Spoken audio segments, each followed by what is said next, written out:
Itong kwentong maririnig ninyo ay hango mula sa mga totoong pangyayari. Ako nga pala si Helen, tubong Bohol. Taong 1996 nang lumuwas ako ng Maynila para maghanap ng swerte. Maaga akong nagtrabaho noon para matulungan ng nanay ko. Nagkasakit kasi siya ng malubha.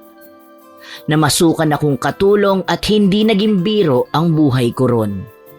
Madalas kasi kaming pagsalitaan ng amo ko ng hindi magaganda. Sobra rin sa hirap ang trabaho namin. Tiniis ko lang ang lahat ng yon alang-alang sa nanay ko. Pero isang araw, nabalitaan ko na lang na hindi raw maganda ang lagay niya. Hindi na ako nagdalawang isip noon at umuwi kaagad para makita siya. Naabutan ko noon ang nakatatanda kong kapatid sa aming bahay. Day, ikaw pala. Bakit biglaan naman yata ang pag-uwi mo? Wala ka man lang pasabi. Hindi man lang tuloy ako nakapaglinis ng bahay. Ang gulo-gulo pa naman. Sabihin mo sa akin, Manang, anong ginawa mo kay nanay? Ha? Anong ibig mo sabihin? Hindi kita maintindihan. Pwede ba wag mo na ikaila? Akala mo ba hindi ko malalaman ang mga ginagawa mo? May nakapagsabi sa akin na pinababayaan mo raw siya. Sino nagsabi sa'yo niyan? Hindi na yun mahalaga. Sabihin mo sa akin, Manang, paano ninyo nagawa ang bagay na yun? Hindi totoo yan, Day. Sinisiraan lang nila ako. Huwag kang maniwala sa kanila. Gumagawa lang sila ng kwento. Nasaan si nanay? Gusto ko siyang makita. Magsalita ka! Bakit ayaw mo magsalita? May tinatago ka ba? Hindi pwede. Bakit hindi? Wala kasi siya rito. Paanong wala? Huwag niyo nga akong pinaglololoko. Nay! Nay! Nandito na po ako! Nakauwi na po ako, Nay! Nasaan ka? Nay! Hindi na makapagsalita si Manang Nita nun. Napansin ko rin na panay na lang ang kamot niya sa ulo. Kaya nagpasya na ako na hanapin na lang ang nanay namin. Pero agad-agad siyang humarang sa harap ng pintuan. Dahilan para hindi ako makapasok ng bahay. Hindi ka pwedeng pumasok! Diyan ka lang! Bakit hindi, Manang? Bahay ko rin naman to ah. Tumabi ka po. Huwag mo akong harangan. Gusto ko makita si nanay. Huwag ka matigas ang ulo mo. Makinig ka na lang sa akin. Ba't mo ba ako pinipigilan? Gusto ko makita si nanay. Tumabi ka, papasukin mo ako. Titingnan ko sa kwarto, baka tinatago mo lang. Nay! Nasaan ka po? Nandito na ako, Nay! Lumabas ka na! Anong ginawa mo sa nanay natin? Saan mo siya dinala? Bakit wala siya rito? Ano? Bakit di ka makapagsalita, Manang? Ano ba? Sagutin mo ako! Magsalita ka, Manang! Sabihin mo sa akin kung nasan si nanay. Nakikiusap ako. Saan mo siya tinago? Hindi pa rin sumasagot ang ate ko hanggang sa makarinig na lang ako ng umuungol sa labas ng bahay namin.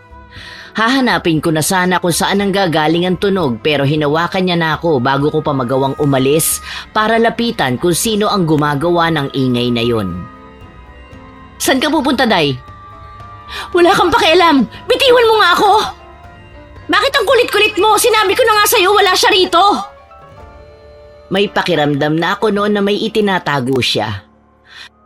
Bahagya akong itinulak ang kapatid ko sa kakuhinanapang ungol na aking naririnig hanggang sa makarating ako sa kulungan ng baboy na nasa likod bahay namin. Nanlaki na lang ang mga mata ko. Nandun kasi sa loob ng kulungan ang nanay namin. Ang dumi-dumi ng lugar na iyon at ang baho-baho. Ang dami kasing nakatambak na mga basura ron. Nasa tabi pa mismo ng mga basurang iyon ang aming ina. Nakahiga siya sa isang katre na parang hindi pinapalitan ng sapin. Nanlilimahid ang itsura niya. Marumi rin ang kumot at unan na ginagamit niya. Parang nadudurog ang puso ko nang makita siya. Sobrang payat niya.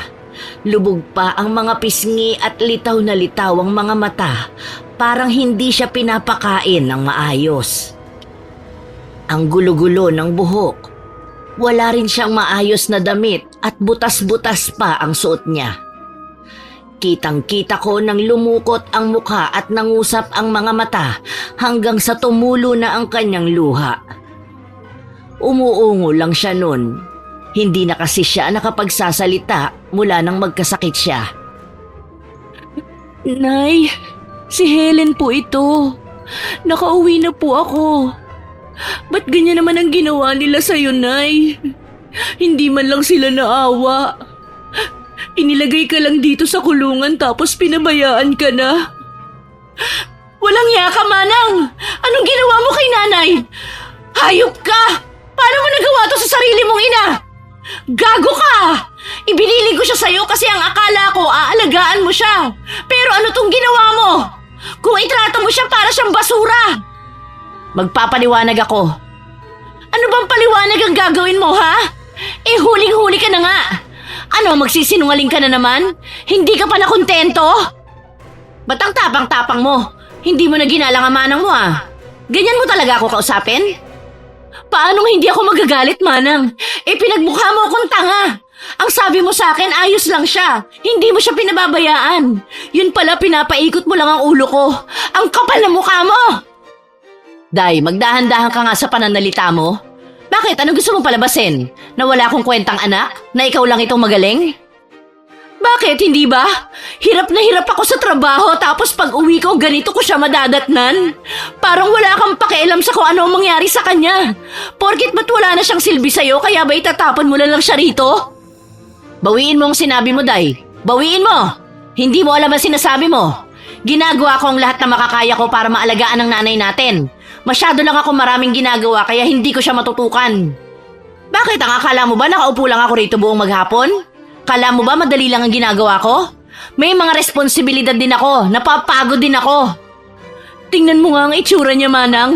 Para siyang basura na itinapon niyo lang dito. Pinababayaan mo lang siya. Paano mo nagawa ito? Hindi ko siya pinababayaan. Hindi ko lang maasikaso ang lahat dahil mag-isa lang naman ako. Hindi mo alam kung anong hirap ko sa kanya. Buti sana kung nandito ka para tulungan ako. Manang, nagtatrabaho ako. Hindi mo alam kung gaano kahirap ang tinitiis ko sa Maynila. Halos magkandakuba na ako sa trabaho. Lagpas-lagpas sa oras ng trabaho ko. Ginagawa ko ang lahat para lang kumita ako ng pera. Para may maipadala ako rito sa inyo at may maipambili ka ng gamot ni nanay. Pero ganito lang pala ang gagawin mo. Bakit? Sa tingin mo ba sapat na yon? Kung makapagsalita ka, kala mo ang laki-laki ng pinapadala mo, ha? Eh kulang-kulang nga sa amin yun. Hirap na hirap pa akong pagkasyahin. Yan kasi ang hirap sa'yo. Kumita ka lang ng pera, kala mo ang galing-galing mo na. Paanong hindi magkukulang? Eh ang sabi nila sa akin, pinangsusugal ninyo ang pera. Ang kapal ng mukha mo. Pinagpaguran ko ang perang yon. Dugot pawis ko yon. Hindi mo alam kung anong hirap ang tiniis ko para makaipon tapos lulustayin mo lang? Kung hindi ka ba naman walang hiya? Sarili mo lang ang iniisip mo, hayop ka! Huwag mo nga akong pinagbibintangan ng ganyan. Bakit? May pruweba ka ba rin sa sinasabi mo? Manang, hindi naman nila sasabihin yun kung wala ka namang ginagawang kalokohan. Diyan ka magaling, ang chumismis. Ba't mas naniniwala ka pa sa kanila kaysa sarili mong kapatid? Ganun na ba kababa ang tingin mo sa akin? Nakapunta ka lang ng Maynila, akala mo kung sino ka na? Minamaliit mo na lang ako. Ikaw na lang ang tama at ako na ang mali. Paano naman ako maniniwala sa'yo, Manang? Eh ganito ang ginagawa mo sa sarili mong ina. Ikaw ang hina-hina talaga ng ulo mo, no? Nagpapaliwanag na nga ako sa'yo pero hindi mo pa rin ako naintindihan. Palibasa, manang-mana ka riyan sa nanay mong inutil. Pareho kayong walang utak. Hindi mahina ang ulo ko. Hindi mo lang talaga ako mapapaikot gaya ng ginawa mo dati. Bistado na kita. Alam ko na ang kawalangyaan mo. Inabuso mo ko. Manggagamit ka. Anong klaseng kapatid ka? Bastos ka talaga, no? Wala kang utang na loob. Wala akong utang na loob sa isang demonyo na katulad mo. Lumayas ka sa pamamahay namin ni nanay. Lumayas ka! Huwag ka nang babalik! Ka! Magsama-sama kayo, mga wala kayong silbi! Umalis nga ang kapatid ko ng araw ding yun. Hindi na siya bumalik. Nabalitaan ko na lang na nagpunta siya ng Davao. Dahil sa mga nangyari ay nagpasya na akong hindi umalis para maasikaso ko rin si nanay. Doon na rin ako naghanap ng mapapasukang trabaho. Kinuha naman akong katulong ng kababaryo namin na si Tita Pining. May anak kasi siyang buntis nun kaya nangangailangan sila ng makakasama sa bahay. Nung una ay wala namang naging problema hanggang sa may mangyari isang gabi. Pasado 6:00 na yon ng gabi nang makarinig ako ng mga katok. Dali-dali ko namang binuksan ang pinto at tumambad sa akin ang isang nakatatandang lalaki. Sa tansya ko ay nasa 50 na mahigit ang edad niya. Mahaba ang buhok niya, makapal ang mga kilay at malalaki ang mga mata. Noon ko lang nakita sa lugar namin ang taong yon kaya nagtaka ako. Magandang gabi po, Manong. Sino po sila? Ako si Dado. Manong Dado, ano pong maitutulong ko sa inyo? Napadaan lang kasi ako tapos napansin ko itong bahay ninyo. Baka may maitulong ako sa inyo. Ano pong klaseng tulong ang ibig niyong sabihin? Masipag ako. Marunong ako mag-ayos ng mga sirang gamit. Marunong din ako sa mga tanim-tanim. Pwede rin ako maglinis ng bahay. Kahit ano kaya ko. Ang laki-laki nitong bahay ng amo mo. Sigurado ko, kailangan nyo ng tulong. Pasensya na po, Manong, pero hindi po kasi naghahanap ng trabahador ang mga amo ko ngayon. Ganun ba? Opo, pasensya na po. May iba pa po ba akong maitutulong sa inyo? Ano kasi, Day? Alam mo, galing pa kasi ako sa Cotabato. Pumunta ako dito para maghanap ng trabaho. Ilang araw na rin akong pagala-gala. Natutulog lang din ako sa kalsada. Minsan nga, hindi na ako kumakain eh. Wala kasi akong pera. Baka pwede namang makituloy ako dito sa inyo. Pasensya na po kayo, Manong, pero wala po kasi ang amo ko ngayon. Baka hindi niya magustuhan na magpapapasok ako rito ng kung sino-sino. Day, alam ko naman na mababait ang mga amo mo. Kaya sigurado ko na hindi sila magdadalawang isip na tumulong sa mga nangangailangan. Mukha ka rin namang mabait kaya pagbigyan mo na ako. Pasensya na po kayo. Hindi po kasi kami nagpapatuloy sa bahay ng mga hindi naman namin kakilala. Alam mo ba, Day? Ilang araw na akong natutulog sa kalsada. Ilang araw na rin akong hindi nakakatulog ng maayos eh. Kaya nagmamakaawa ako sa iyo, Day. Tulungan mo sana ako. Pasensya na po talaga. Wala po talaga akong maitutulong sa inyo. Sige na, Day. Intindihin mo naman sana ako. Kailangan ko lang talaga ng tulong ninyo. Baka kung anong mangyari sa akin dito. Manong, gusto ko po talaga kayong tulungan. Pero ako naman po ang mapapagalitan sa gusto ninyo eh. Hindi ka ba naawa sa akin, Day? Ikaw kaya ang lumagay sa katayuan ko. Ikaw kaya magpalaboy-laboy sa daan para malaman mo kung anong hirap na dinaranas ko. Sige na naman, maawa ka. Hindi po talaga pwede. Anak ka ng teteng! Ano bang mahirap sa hinihingi ko? Bakit hindi mo ako maintindihan? Ay, Manong, huminahon po kayo. Huwag naman po kayo sumigaw. Kasi, ang tigas-tigas ng puso mo.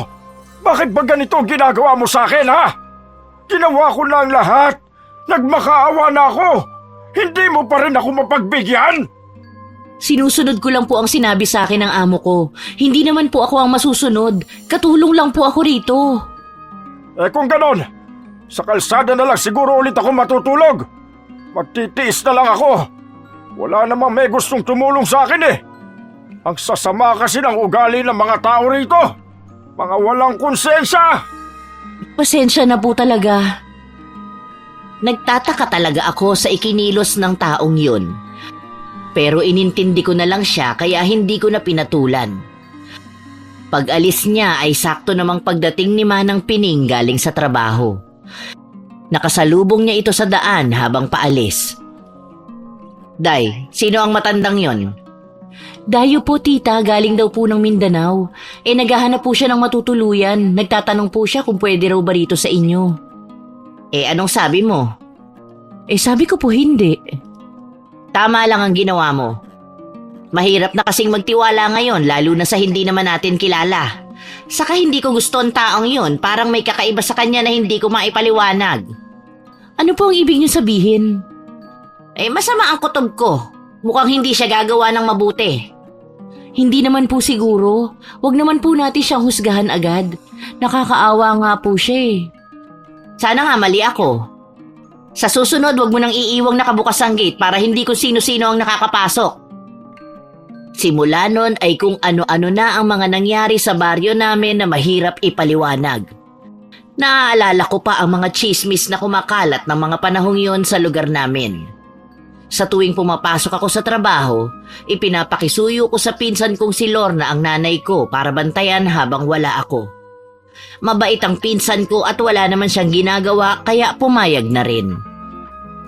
Day, papasok na ako ah. Ikaw na muna ulit ang bahala kay nanay. Oo, Manang Helen. Huwag ka mag-alala. Sige, salamat talaga. Ay, Manang, sandali lang. May nakalimutan pala akong sabihin sa'yo. Bakit? Anong problema? Alam niyo na po ba ang mga bali-balita ngayon? Tungkol saan? Naaalarma raw kasi ang mga kababaryo natin. May pusa kasi silang namamataang pagala-gala tuwing gabi. Pusa lang naman pala. Ano naman problema ron? Hindi raw ordinaryong pusa yun. Malaki raw, singlaki raw ng isang aso, tapos ang itim-itim daw. Tapos ang narinig ko pa, mabangis daw yun at nanunugod. Ilan na nga raw sa mga kababaryo natin ang inatake nun. Kalokohan. Paano naman magkakaroon ng ganong kalaking pusa? Kahit kailan wala pa ako nakitang ganon. Gumagawa na naman sila ng mga kwento. Talaga naman ng mga tao wala silang magawa. Yun po ang sabi ni Mang Teteng. Ang sabi niya pa nga, aswang daw yun. Kailangan mo mag-ingat, Manang. Lagi pa namang gabi na kung umuwi ka. Nagpapapaniwala ka naman sa matandang yun. Alam mo naman na luko-luko yun. Wala na nga yung ibang inatupag kundi ang maglasing eh. Sigurado ako nakainom na naman ng matandang yun kaya kung ano-ano na naman ang pinagsasasabi. Nagsasabi raw siya ng totoo. Ang sabi niya raw nakita niya yon isang gabi na galing siya sa bukid. Nung una raw may narinig siyang kakaibang tunog. Tapos napansin na lang niya yung pusa na umaaligid sa mga bahay. Natakot daw siya talaga. Ganun na ganun daw ang mga kwento sa kanya nung bata pa siya sa Bacolod. Kaya hindi siya pwedeng magkamali. Hindi talaga ako naniniwala sa mga sabi-sabi pero dumadalas na kasi ang mga nangyayari sa lugar namin na kahina-hinala talaga. Hindi ko na rin naiwasang matakot nun hanggang sa ako na mismo ang makaranas ng kakaiba isang gabi. Sinamahan ko si Tita Pining noon na maningil ng mga pautang niya. Medyo ginabi na kami ng uwi nun. Habang naglalakad kami sa daan ay may napansin kaming kakaiba. May lalaki kasi sa daan na ang bilis-bilis ng takbo. Papalapit siya sa amin. Narinig din namin siyang sumisigaw. Para siyang takot na takot. Nagulat na lang ako nang malapit na siya. Siya rin kasi yung matandang nakausap ko na nagmamakaawa. Tulong! Tulungan ninyo ako! Ay, bakit po Manong? Ano pong problema? Tulungan ninyo po ako! May umahabol sa akin! Sino po? Hindi tao! Isang pusa na malaki! Sobrang tapang! Parang nauulol! Anong sinasabi mo? Anong pusa? Ikaw dong nababaliw ka na ba? Hindi ako nagsisinungaling! Nakita ko talaga yung pusa! Ang itim-itim niya tapos sinlaki pa siya ng aso! Sinugod niya ako! Natakot talaga ako! Ano ka ba dong kung ano-ano na lang ang sinasabi mo? Totoo yun! Nakita ko nga mismo! Parang balak niya akong kainin! Tita, ganun din po yung mga sabi-sabi ng mga tao. Totoo ba yung sinasabi mo? Opo, tita. Tulungan mo ko! Baka patayin niya ako! Nakikiusap po ako sa inyo! Mabuti pa po, Manong. Pumunta kayo ng barangay natin. Sigurado po ako na matutulungan kayo ni Kapitan. Manahimik ka! Bakit mo ba ako tinuturuan? Mas marunong ka pa sa akin ah! Bigla na namang nagbago ang ugali ng matandang lalaki kaya nagulat kami ni Tita Pining. Kung titigan niya pa ako ay ubod ng sama. Hindi ko talaga alam kung bakit siya biglang nagalit. Ha? Nagmamalasakit lang naman po ako sa inyo. Hindi ko kailangan ng malasakit mo! Huwag ka nga nakikialam! Hindi naman ikaw ang kinakausap ko ah! Na bang tulong ang kailangan mo, Dong? Kung maaari sana Manang, doon na muna ako makituloy sa inyo. Mapanganib na po kasi talaga dito. Pasensya ka na dong, gusto naman kitang tulungan. Pero hindi pwede yung hinihingi mo. Maawa na po kayo sa akin, Manang. Hindi ko na po alam ang gagawin ko. Hindi talaga pwede. Ano ba dong, bitiwan mo ako? Bitiwan mo ako sabi eh. Bakit ka ba namimilit? Alisin mo nga yung kamay mo sa braso ko. Ang higpit-higpit mong humawak. Bitiwan mo ako! Nakikiusap ako sa iyo, Manang. Papatayin ako ng halimaw na yon. Hindi nga pwede. Bakit ang tigas-tigas ng ulo mo? Napakasama naman pala talaga ng mga ugali ninyo. Nagmamakawa na nga ako pero hindi nyo pa rin ako pagbigyan. Sarili nyo lang ang iniisip nyo. Kinabahan talaga ako ng mga sandaling yon. Galit na galit kasi siya. Hindi na naman maintindihan ang ugali niya. Hindi na rin maganda ang tingin niya sa amin para kasing gusto niya kaming kainin ng buhay. Bakit ganyan ka naman kumakatingin? Itigil mo nga yan. Pasensya na po kayo, Manong. Aalis na po kami. Mag-iingat na lang po kayo, ha? Pasensya na po talaga. Sus, Ginoo! Natakot talaga ako sa lalaking yun, Day. Kala ko nga kung anong gagawin niya. Opo, kakaiba nga po siya. Nagtataka nga po ako. Hindi naman po siya gano'n nung isang araw. Mabuti na lang po at hindi kayo pumayag sa gusto niya. Hindi na talaga maganda ang kutob ko sa taong yon noon pa. Parang hindi talaga siya pwedeng pagkatiwalaan. Hindi ko alam kung bakit. Pero bigla na lang akong nakaramdam ng kakaiba nun. Kaya napalingon ako pabalik sa lalaki. Nagulat na lang ako sa aking nakita. Tita, nakatingin po siya sa atin. Huwag naman po sana pero parang may binabalak siyang hindi maganda. Huwag mong pansinin. Bilisan na lang natin sa paglalakad. Tita, wala na po si Manong. Nawala na po siya. Ha? Sus, Ginoo, tama ka nga. Saan po kaya siya nagpunta? Bakit bigla-bigla na lang siyang nawala? Paano niya nagawa yun? Hindi ko rin alam, Day. Mabuti pa umalis na tayo. Malayo pa ang lalakarin namin noon pa uwi kaya nagmamadali na kami. Kaso, may kakaiba na namang nangyari. Tita, naririnig mo ba ang tunog na yun? Yun parang umuungol. Oo, Day, naririnig ko. Kinakabahan po ako. Ano naman po kayang hayop ang may gawa nun? Hindi ko rin alam, Day. Ngayon lang ako nakarinig ng ganon. Hindi po kaya yun ang sinasabi ng lalaking yun na pusa? Ano ka ba, Day? Huwag ka nga magsalita ng ganyan. Habang patagal ng patagal ay lalo pang lumalakas sa mga ungol na naririnig namin. Ganun na nga lang ang kaba ko nun, pati si Tita Pining ay kinakabahan na rin. Dinoble na namin ang bilis ng paglakad pero parang pakiramdam ko ay mabagal pa rin dahil na rin siguro sa malakas na kabog ng aming mga dibdib. Hanggang sa may bigla na lang lumitaw sa harapan namin, isang pusa na sobra ang laki. Napakaitim ng balahibo niya, gaya sa balat ng paniki. Pulang-pula naman ang mga mata niya. Wala pa akong nakitang ganon. Sobrang nga akong natakot.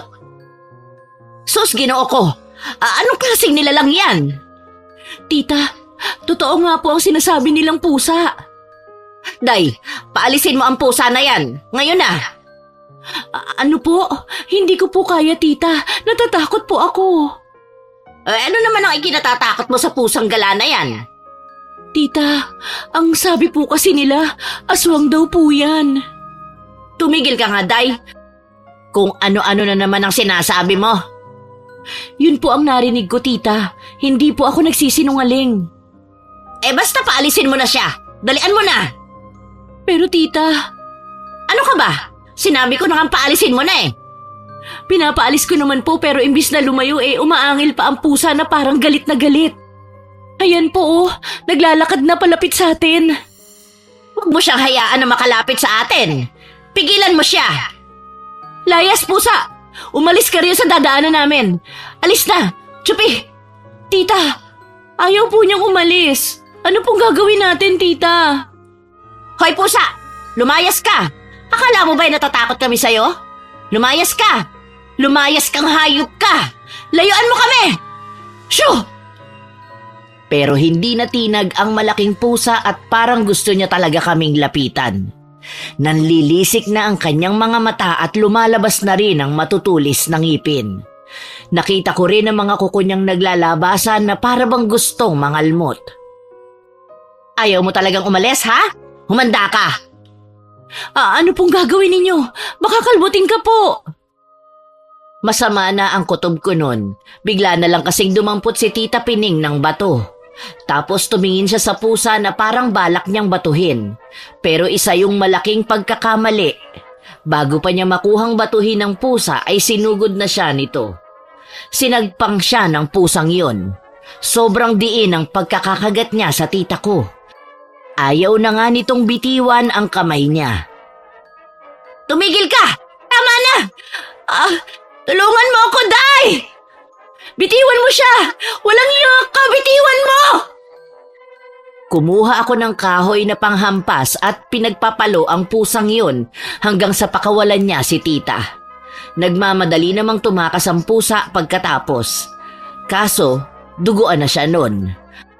Malaki kasi ang sugat niya at tumutulo na ang dugo. Medyo naawa pa ako kasi nagkasugat siya dahil sa malalakas kong paghampas. Tita, ayos lang po ba kayo? Hindi mo ba nakita? Nasugatan na nga ako, oh. Itatanong mo pa? Bakit niyo pa kasi ginawa yun? Sinugod ka tuloy. Gusto ko lang naman sanang takutin ang pusa. Malay ko bang ganun ang mangyayari? Kayo naman po kasi, hindi kayo nakikinig sa akin eh. Mapanganib po ang pusang yun. Buti nga at ganyan lang ang nangyari sa inyo. Sa susunod, wag na po matigas ang ulo ninyo, ha? Oo na, mabuti pa umalis na tayo at baka bumalik pa siya.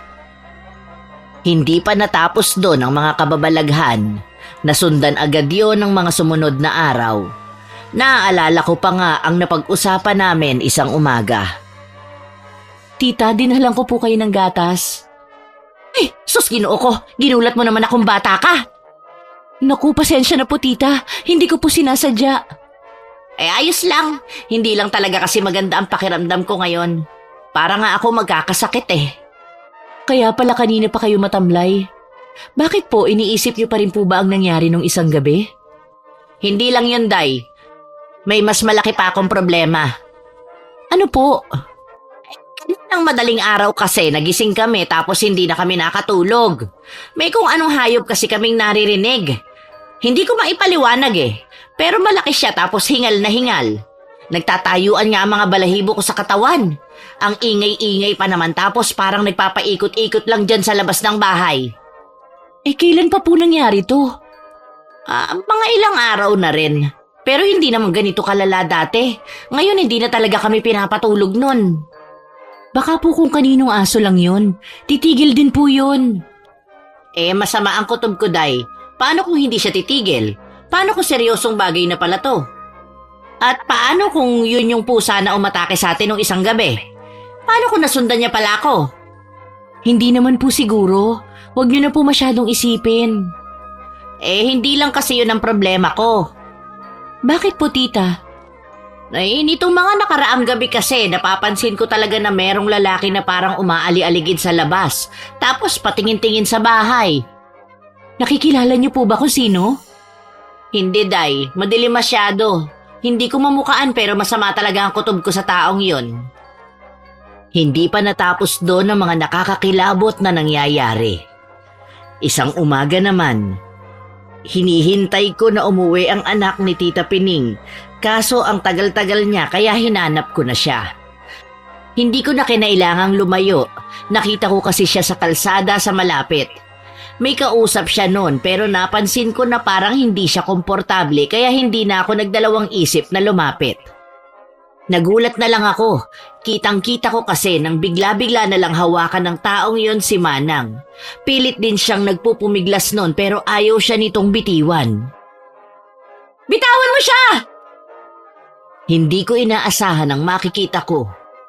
Ginugulo kasi si Manang ng lalaking dayo. Mabuti na lang at binitawan naman siya nito. Natakot talaga si Manang kaya pinauwi ko na siya. Kinausap ko naman ang taong yun. Ano po sa tingin ninyo ang ginagawa ninyo? Anong sinasabi mo? Kinakausap ko lang naman si Inday ah. Saka bakit ka ba nakikialam? Nakita mo na nga nag-uusap kami ng tao tapos mangi-istorbo ka. Nakita ko po nang hawakan niyo siya. Hindi po tama yun. Bakit niyo po ginawa yun? Wala akong ginagawang masama. Nag-uusap lang kami. Nahawakan ko siya saglit pero hindi ko naman yung sinasadya. Malisyosa ka lang talaga. Bakit po iba ang napansin ko? Parang ginugulo niyo na siya eh. Sa puntong yon ay muli na namang sumama ang ugali niya. Ang tapang-tapang niya kasi kung makatingin, para bang balak niya akong saktan. Kita mong ugali mo. Bastos ka na nga. Gumagawa ka pa ng kwento. Napakasama talaga ng ugali mo, no? May pruweba ka ba dyan sa sinasabi mo? Huminahon po kayo. Nagtatanong lang naman po ako eh. Hindi po kasi maganda ang nakita ko kanina. Wala akong pakialam kung ano man ang nakita mo. Pero para dun lang, hinusgahan mo agad ako. Kung makabintang ka, parang sama-sama akong tao. Wala po akong intensyon na ganun. Ang sakin lang po, Parang yun ang gusto mo palabasin pasensya na po kayo kung ganun po ang naramdaman nyo. Hindi ko po sinasadya. Bakit nyo po ba kasi siya kinakausap? Ano po bang kailangan nyo sa kanya? Hindi mo na yung kailangan malaman. Sa susunod nga, huwag kang pakialamera. Nagmamadali na siyang umalis na para bang naiinis sa akin. Nang mga sandaling yon, kinutuban ako na may mga hindi nga tama sa taong yon. Lalo pang lumakas ang hinala ko nang makausap ko si Manang Marina. Pinipilit daw kasi siya ng matandang lalaki na sumama sa kanya. Isang gabi, pasado 6:00 na noon nang mapansin namin na tahol ng tahol ang mga aso sa labas. Inutusan ako ni tita na sawayin sila. Hindi sumagi sa isip ko ang makikita ko. Nando na naman kasi ang lalaki at para siyang nagtatago sa mga halaman. Ikaw na naman? Anong ginagawa mo riyan? Manahimik ka nga. Ba't bang ingay-ingay mo, ha? Paano naman po ako hindi mag-iingay? Ginulat niyo ako. Ano bang ginagawa niyo riyan? Ano naman ngayon sa'yo? Ikaw babae ka? Ang hilig mo talagang makialaman, oh. Wala ka talagang ibang magawa sa buhay mo. Tigil-tigilan mo nga ako. Anong hindi ko kayo pakikialaman hindi naman tama yung ginagawa ninyo? Sino bang matinong tao ang magtatago dyan ng ganitong oras? Sinabi ng manahimik ka eh. Gusto mong tahiin ko yung labi mo? Nagsasabi lang po ako ng totoo. Kung ayaw nyo palang napagsasabihan kayo, umayos-ayos kayo. Kung pwede po, umalis na kayo. Sino ka para utusan ako? Isa ka lang namang katulong ah. Kung makaasta ka para kung sino ka. Manong, ayoko po makipag-away sa inyo, kaya kung pwede lang, umalis na po kayo ngayon din para hindi na po tayo magkaroon ng problema. Kundi mapipilitan po ako na isumbong kayo. Buwisit ka talagang babae ka! Ito ang tandaan mo ha. May araw ka rin sa akin. Tandaan mo yan! Kinabahan ako sa banta niya. Hindi kasi maganda ang dating nun sa akin, lalo na't marami na siyang ginagawang nakakaalarma. Hindi ko talaga naalis sa isip ko ang mga sinabi niya. Lalo namang tumindi ang panggugulo ng matanda sa mag-ina. Tandang-tanda ko pa nga ang ikinuwento sa akin ni Tita Pining ng sumunod na araw. Talaga po, tita? Ginulo niya na naman kayo? Oo, hanggang ngayon nga kinakabahan pa rin ako sa ginawa niya eh. Luko-luko talaga yung taong yun eh. Parang wala talaga siyang balak na tantanan kayo. Ano po bang nangyari? Mga 8:00 ng gabi, lumabas lang ako ng bahay noon para magpahangin. Tapos nagulat na lang ako, bigla niya akong nilapitan. Gulat na gulat talaga ako. Ano po ang ginawa ninyo? Natakot ako ng sobra noon kaya dali-dali akong bumalik sa loob. Lalapit pa sana siya sa akin. Mabuti na lang at naisara ko agad ang pinto. Tapos ang sabi pa niya, papasukin ko raw siya. Paulit-ulit, galit na galit siya. Pinaghampas niya pa nga yung pinto, parang gusto niyang sirain. Mabuti na lang po at walang masamang nangyari sa inyo. Oo nga pero kinabahan talaga ako. Kahit si Manang mo natakot din. Hindi nga kami nakatulog kagabi kaiisip. Paano po kaya siya nakapasok sa gate ninyo? Yun na nga ang hindi ko malaman. Baka umakyat siya sa bakod. Pero matataas naman po ang mga bakod ninyo. Paano niya po kaya nagawang akyatin ang mga yun? Isa lang ang naiisip kong paraan. Ano po? Magagawa niya yon kung hindi siya ordinaryong tao. Ibig niyo pong sabihin, Hindi kaya aswang siya, Day? Di ba sabi mo hindi siya taga rito? Paano kung lumipat siya rito sa atin para makapambiktima? Nagtayuan lahat ang mga balahibo ko sa sinabi niya.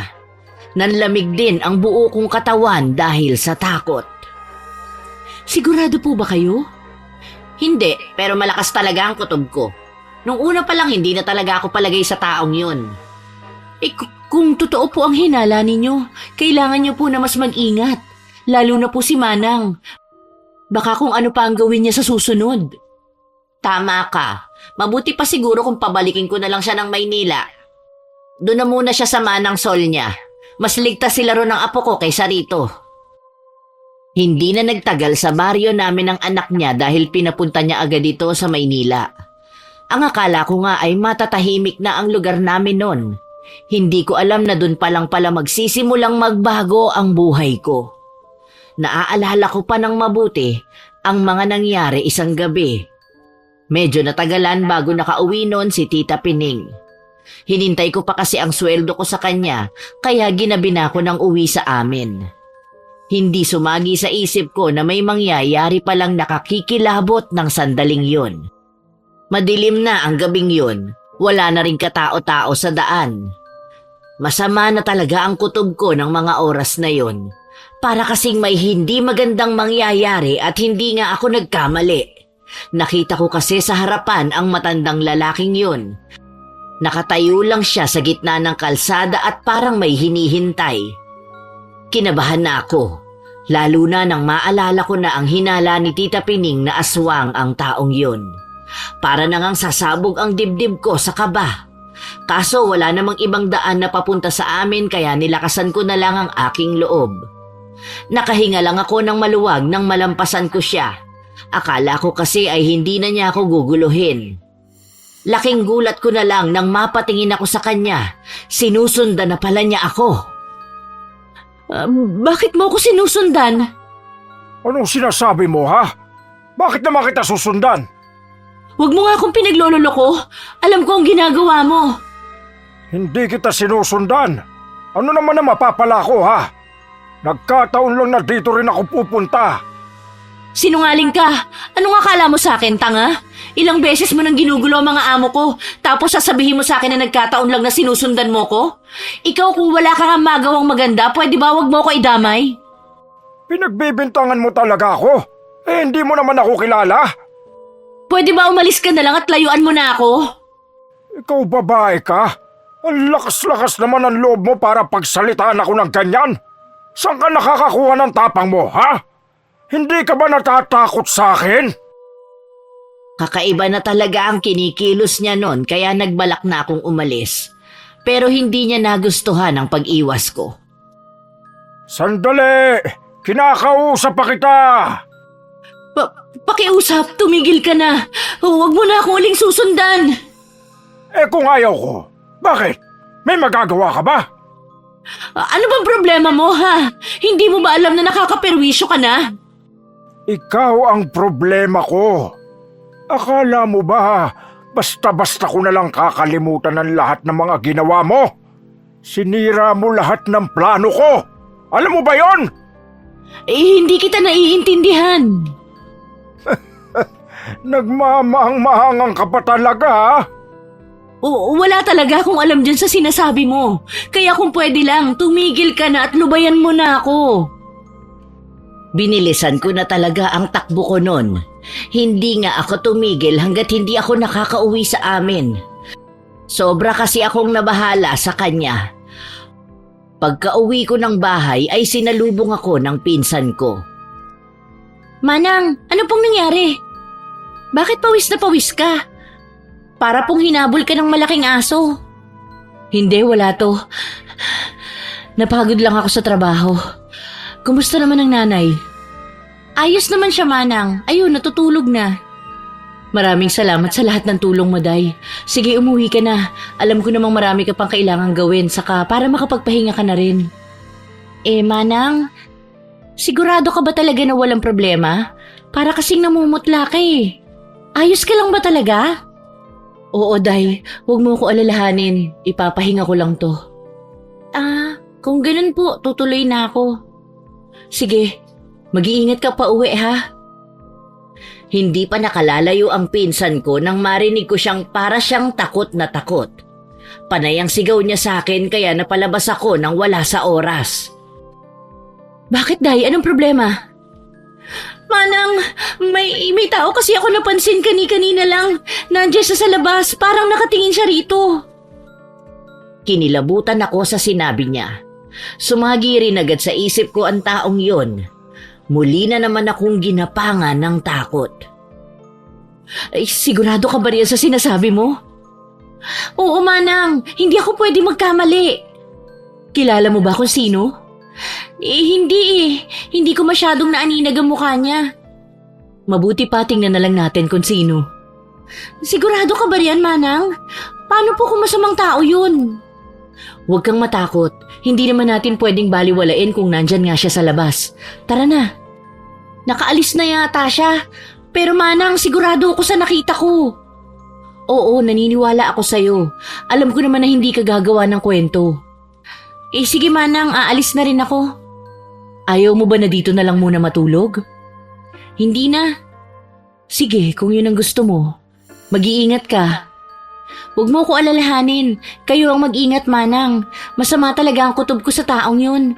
Parang hindi siya gagawa ng maganda. Kinabukasan ay may nangyari na lubos kong ikinabahala. Hindi ko makakalimutan ang araw na yon.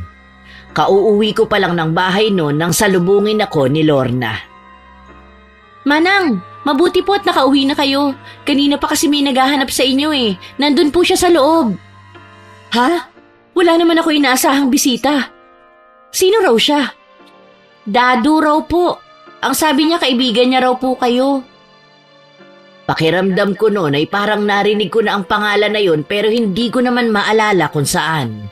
Kaya pinuntahan ko na lang ang taong yun. Nagulat na lang ako sa nakita ko sa loob ng bahay namin. Kumusta, Helen? Ikaw na naman? Ano ba talagang problema mo? Ang kapal-kapal naman ng mukha mo para pumunta pa rito.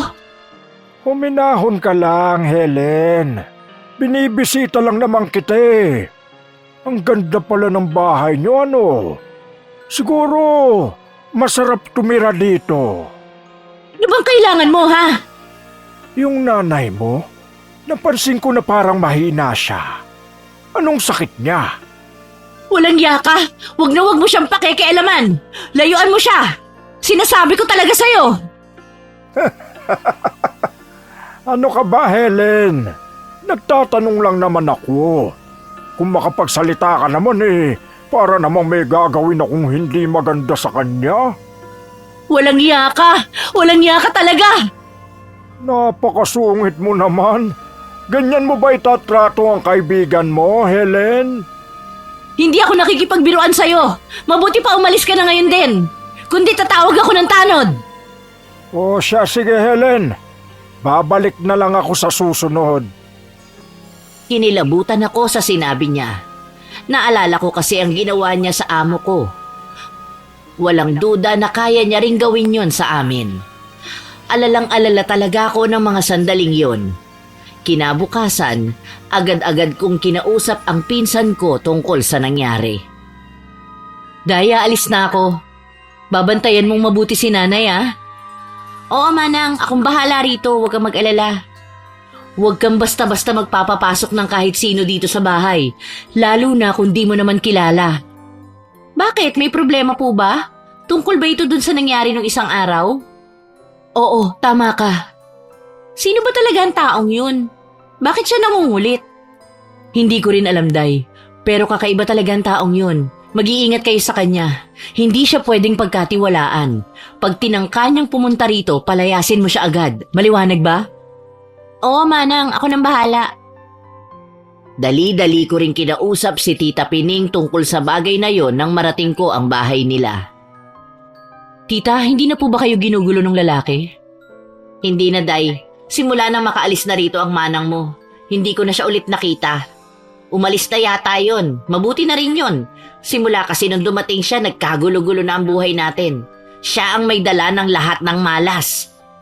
Kaya nga po, Ba't mo pala natanong? May problema ba? paano po kasi sa amin naman siya nangungulit? Nagpupunta po sa bahay. Anong sabi mo, Day? Kung gayon, ikaw naman ngayon ang ginugulo niya. Sigurado ka ba riyan?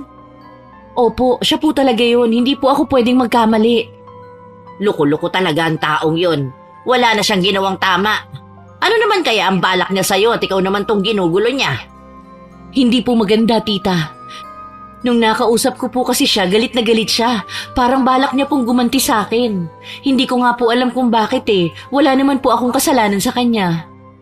Sobrang sama talaga ng gagong yun. Palibasa nananalaytay sa dugo niya ang kasamaan. Tita, nag-aalala po ako sa kung anong pwede niyang gawin sa amin. Alam niyo naman po ang mga ginawa niya sa inyo. Ano pong gagawin ko? Huwag kang matakot, Day. Basta mag-iingat lang kayo palagi para hindi kanya magawa ng masama.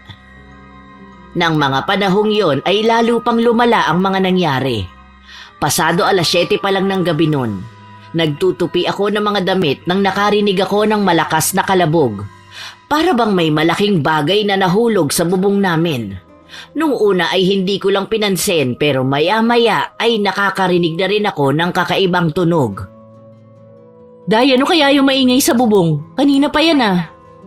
Daga lang po siguro yan, Manang. Pwede bang tingnan mo kung ano? Tapos paalisin mo na rin. Sige po, sandali lang.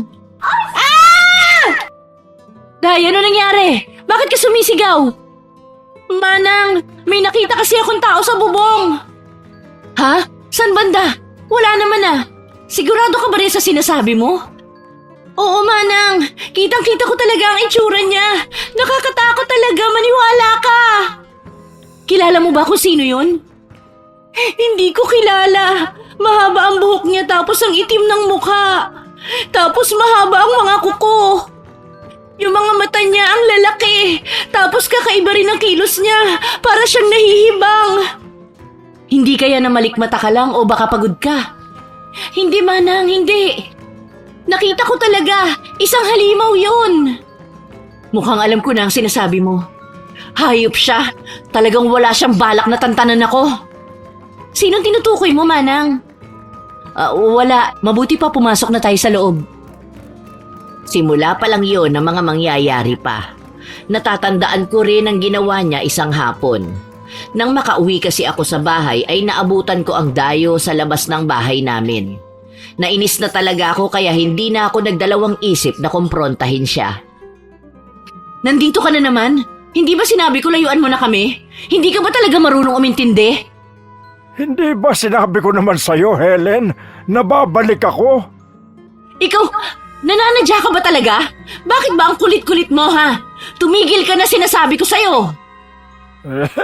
Bakit naman ang sungit-sungit mo, Helen? Ikaw na nga itong dinadalaw ko eh. Ikaw pa itong nagagalit. Ano bang kailangan mo ha? Para matapos na to, tumigil ka na. Gusto ko lang namang kumustahin ang nanay mo. Kinilabutan ako noon. Nagtayuan pa nga ang mga balahibo ko sa katawan. Hindi ko talaga nagustuhan ang mga sinabi niya. Para kasing may kung ano siyang balak sa nanay ko. Tarantado ka! Sinabi ko na sa'yong layuan mo siya! Huwag mo idadamay ang nanay ko sa problema natin! Wala siyang kinalaman dito! Tantanan mo siya!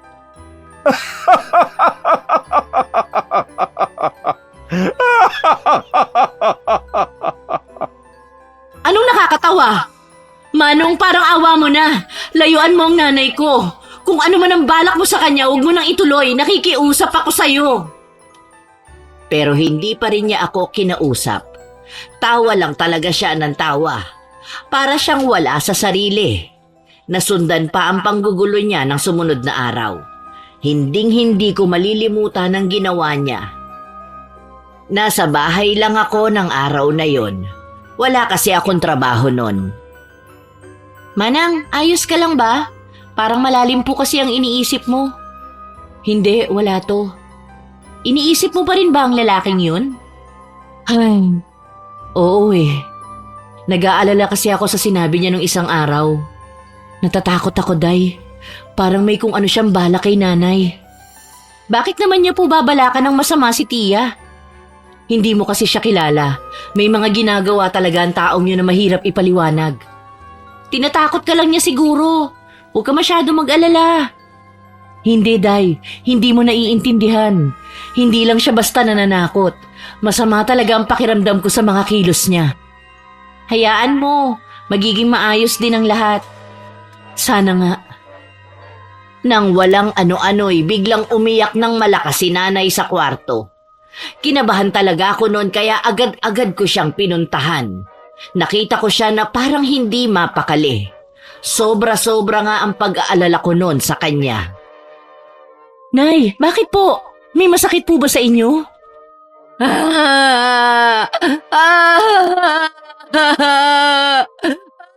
Tia, huminahon lang po kayo. Nag-aalala na po kami. Nay, bakit po? Ano po bang problema? Manang, para pong may kinatatakutan si Tia.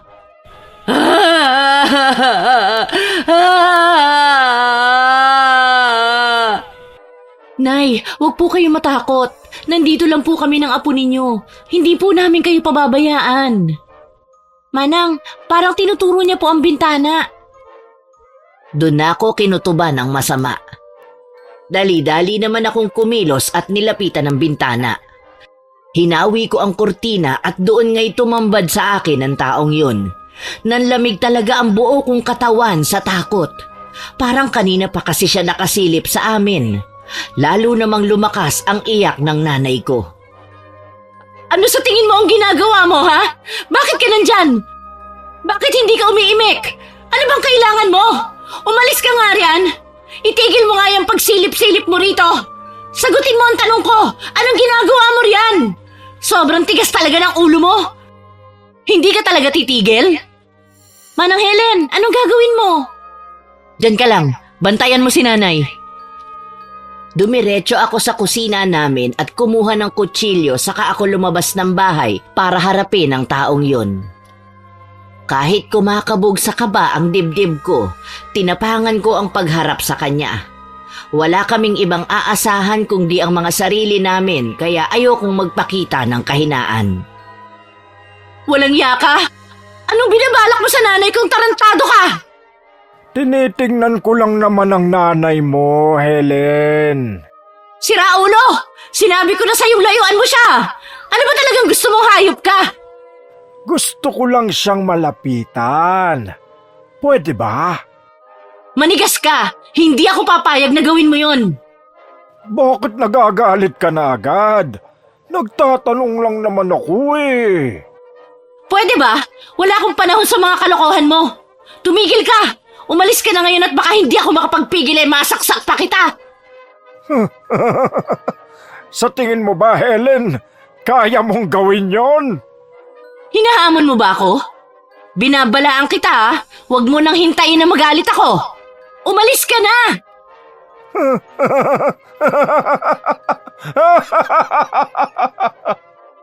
Tarantado ka? Ginagalit mo ako? Sinugod ko siya kaso bago pa ako makalapit sa kanya ay umupo na siya sa lupa na parang aso. Sa pagkakataong din yun ay nagbago na naman ang kilos niya. Bigla kasi siyang tumapang at umaangil pa sa akin. Para siyang isang asong ulol na mangangagat. Hindi ko alam kung ano ang ginagawa niya pero hindi pa rin ako nagpatakot. Sinaksa ko siya kaso dumaplis lang sa braso niya. Hindi niya rin yun ininda. Hinawakan niya rin ako ng mahigpit sa kamay ko. Parang mababali na sa sakit ang kamay ko noon. Hanggang sa hindi ko na makaya at mabitiwan ko na ang kutsilyo. Wala na akong kalaban-laban sa kanya noon kaya tumakbo na ako. Kaso hinila niya ako sa buhok kaya hindi ko na nagawa. Panay ang sigaw ko sa kanya na bitawan niya ako. Parang wala talaga siyang balak na bitiwan ako, lalo pa kasing lumalakas ang paghila niya. Para na ngang mabubunot ang anit ko sa sobrang sakit. Hindi ko na nga alam ang gagawin ko nun. Tulong! Mga kapitbahay! Tulungan niyo po kami! Hindi pa tayo tapos, Helen. Pabalikan kita. At sa susunod, kukunin ko na talaga ang nanay mo.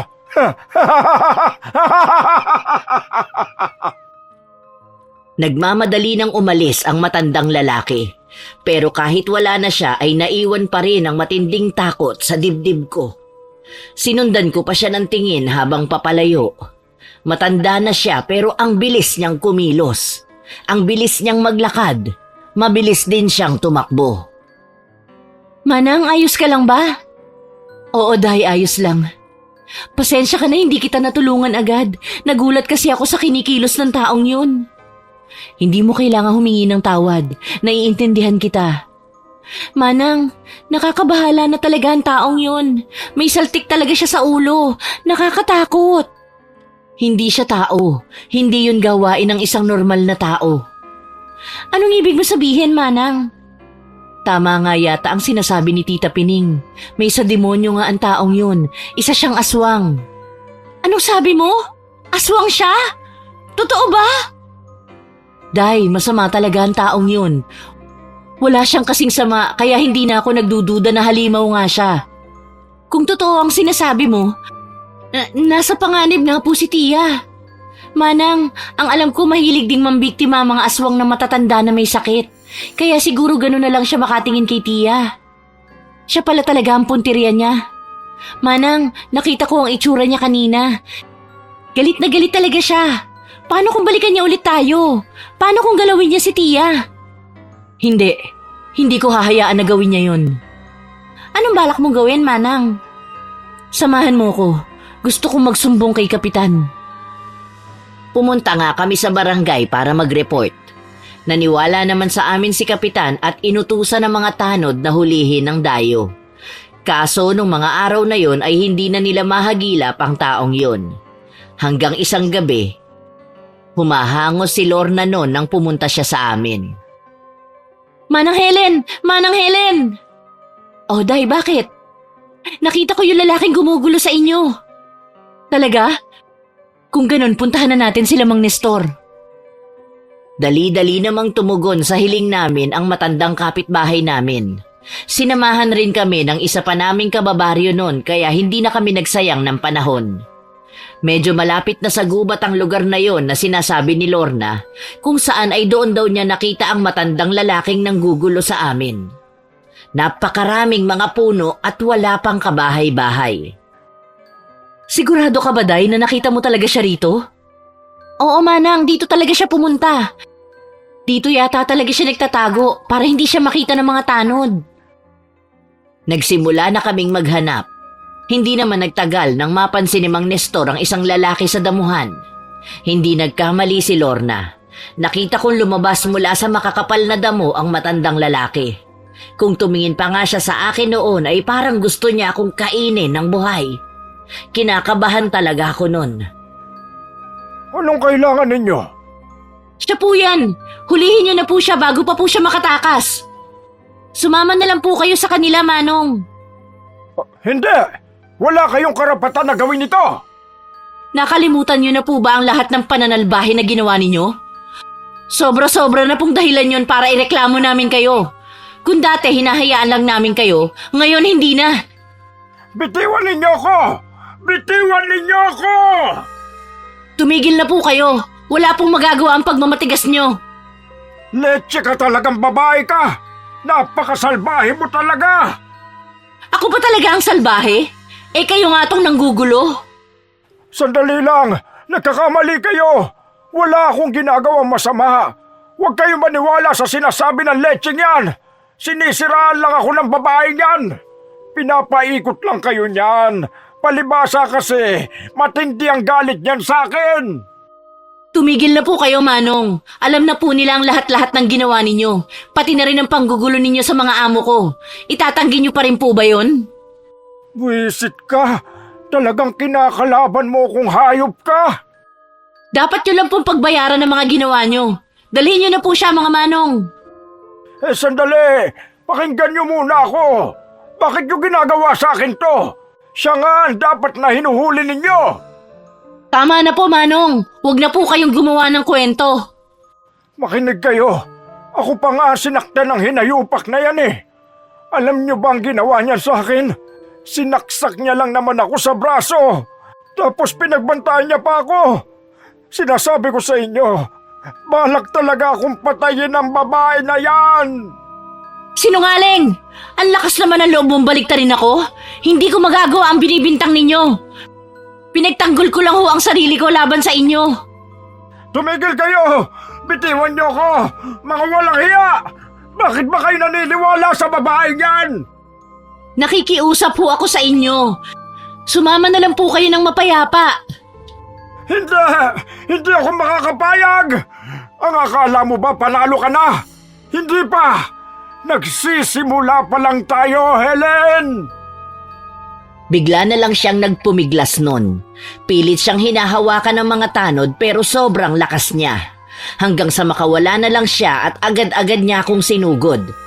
Sa sobrang higpit, halos hindi na ako makahinga. Hayop ka talaga! Sa ginawa mong to, hindi kita mapapatawad! Tulong! Tulungan niyo ako! Marami ka ng kasalanan sa akin. Pagbabayaran mo lahat ng iyon ng malaki.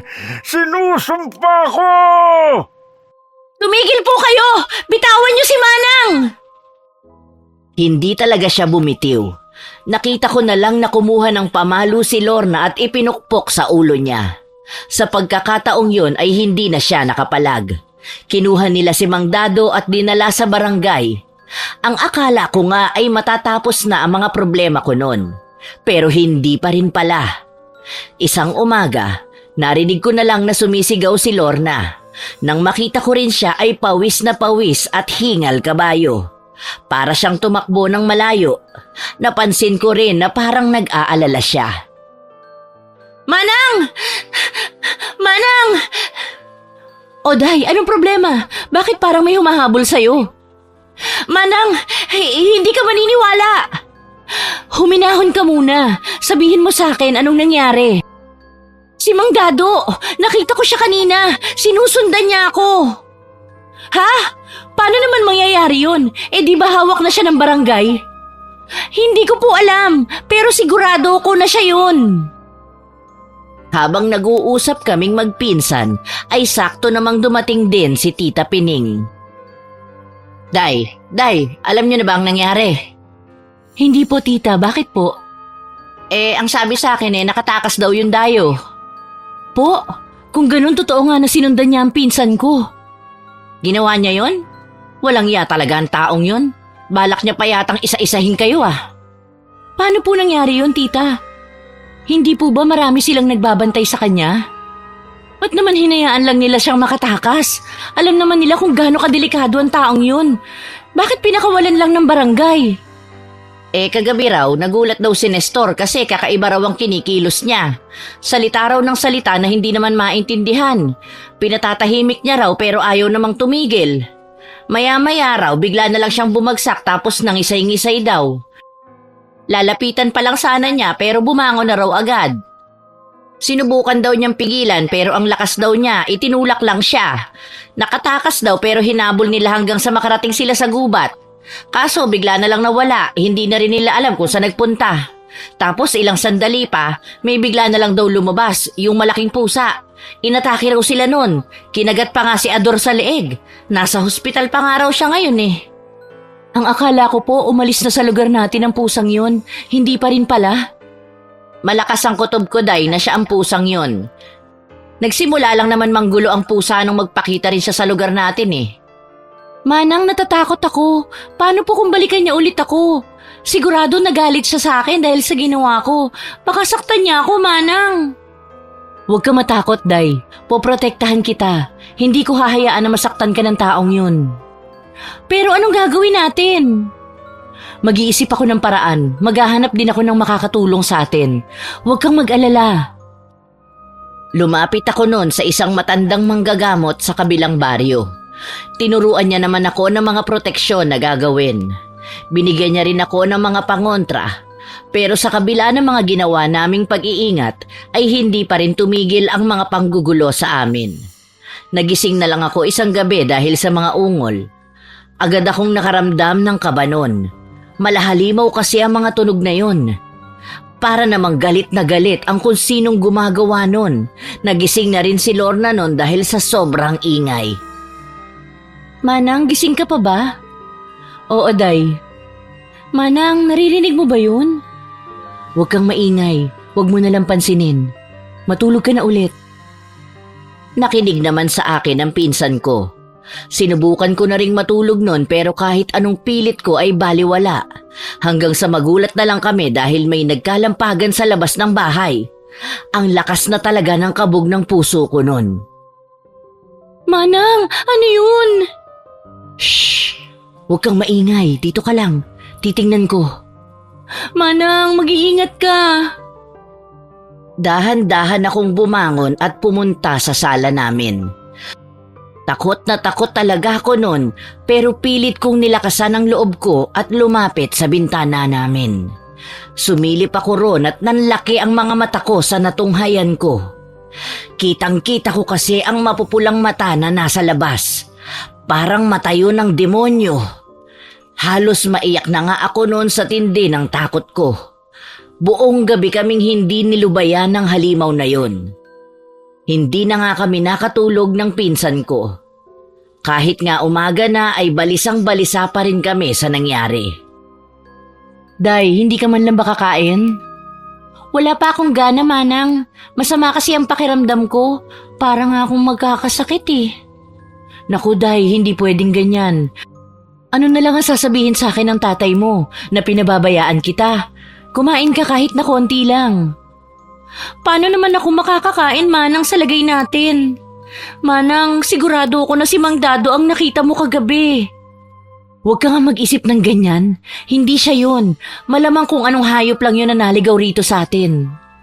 Manang naman, ano pa bang pruwebang kailangan mo nakita mo na nga ang halimaw na yun? Huminahon ka lang, Day. Paano ko hihinahon, Manang? Palagi kong inaalala kung anong pwedeng gawin sa atin ng demonyong yun. Manang, sigurado ko napapatayin niya tayo. Manang, natatakot ako. Huwag kang matakot. May mga proteksyon tayo. Hindi ka niya masasaktan. Sige na, kumain ka na, Day. Kahit na konti lang, sige na. Wala talaga akong gana. Lalabas na muna ako para magpahangin. Sige. Nag-aalala talaga ako sa pinsan ko, lalo pa nang bigla-bigla na lang siyang sumigaw habang nasa bakuran. Dali-dali ko siyang hinanap at saka ko nalaman kung bakit gano'n na lang ang naging reaksyon niya. Sus, Ginoo ko! Bakit naman ganyan ang ginawa nila kay Muning? Bakit tinanggalan nila ng ulo? Manang, ayoko na! Ayoko na! Hindi ko na kaya! Niyakap ko na lang siya ng mahigpit nun. Hindi ko na rin kasi alam ang sasabihin ko sa kanya. Kahit ako ay kinilabutan din sa nakitang patay na pusa na walang ulo. Sobrang sama ng naging epekto sa pinsan ko ng mga nangyari. Kaya nagpasya ang tito ko na dalhin na muna siya sa ibang baryo. Pumayag naman ako dahil alam kong ako ang may kasalanan kung bakit gano'n ang nangyari sa kanya. Pero hindi pa rin talaga tapos sa akin ang taong yon. Naglalakad ako ng mag-isa isang araw. Bumili kasi ako ng ulam namin. Ni hindi sumagi sa isip ko ang mangyayari. Pagdaan ko kasi sa lugar na maraming puno ay bigla na lang lumabas ang taong yon. Nagsisigaw ako ng malakas. Sinubukan kong tumakbo. Pero sobrang bilis niya at naharangan ako. Saan ka pupunta? Diyan ka lang! Huwag kang lalapit! Tulong! Tulungan niyo ako! Ano ka ba? Walang makakarinig sa'yo dito. Parang awa mo na. Tigilan mo na ako. Nakikiusap ako sa'yo. Ikaw talaga, Helen. Ngayon na nga lang ulit tayo nagkita eh. Pinapaalis mo na agad ako. Mag-uusap na muna tayo sandali. Ano ba talagang problema mo? Wala naman akong ginagawa sa'yo Bakit ba ayaw mo akong tantanan? Nakalimutan mo na agad ang mga ginawa mo? O sige, ipapaalala ko sa'yo. Ikaw lang naman ang dahilan kung bakit nasira ang mga plano ko. Ang hilig mo kasing mangialam. Kung hindi ka sana pakialamera, di sana wala tayong magiging problema. Kasalanan mo yun! Kung ano-ano kasing kahayupan ang pinaggagawa mo! Demonyo ka! Totoo yang sinasabi mo! Parang awa mo na. Nakaganti ka naman na sa akin eh. Yung nanay ko palagi siyang umiiyak. Yung pinsan ko naman halos mabaliw na siya sa takot. Nakikiusap ako sa'yo, patawarin mo na ako. Kulang pa yon, Helen. Kulang pang lahat ng yon. Hindi pa ako tapos. Sisiguruhin ko na magdurusa ka pa. Sa sobrang hirap, hihilingin mo na patayin na lang kita.